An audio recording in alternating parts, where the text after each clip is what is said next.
Hi guys, so for my literary object, I chose the movie 8 Mile that came out in November of 2002.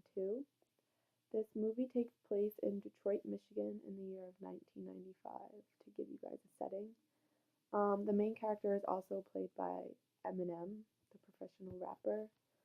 Um, the main character played by Eminem is named Jimmy. So Jimmy has a dream of becoming a rapper, which is hard living in Detroit, Michigan.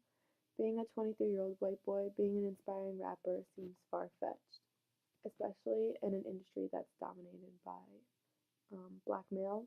Jimmy faces the harsh reality of his dreams through weekly rap battles that his friend Future holds in shelters. Through these rap battles, Jimmy finally gains the respect of the black community, making his dream of becoming a potential rapper not seem so far-fetched anymore. So every week they would have these rap battles, and Jimmy would go and perform.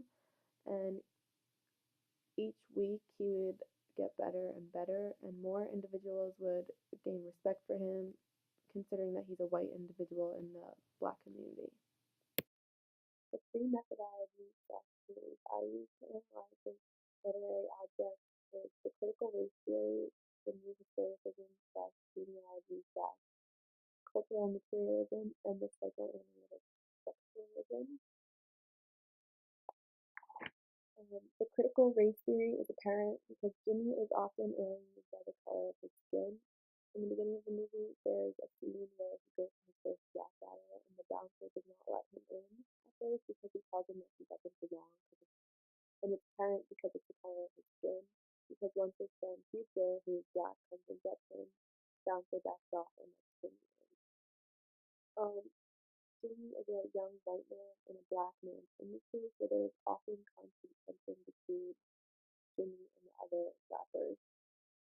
He often suffers from backlash, like I said, from people telling him that he's not good enough and that he doesn't belong. The next theory I analyzed was the psychoanalytic structuralism of this film. Jimmy grew up with an alcoholic mother, and he has a lot of repressed emotions and feelings from his childhood because he had a rough upbringing, and he also lives a hard young adult life trying to support himself and trying to find a job. Um, so it's not uncommon to see him repress a lot of these feelings. These feelings often come out in his rapping that he performs, or also in acts of violence. Jimmy often gets physical throughout this film with a lot of individuals.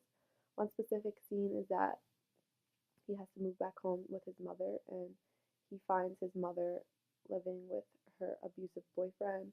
So Jimmy gets upset by this and the things that her abusive boyfriend says to her.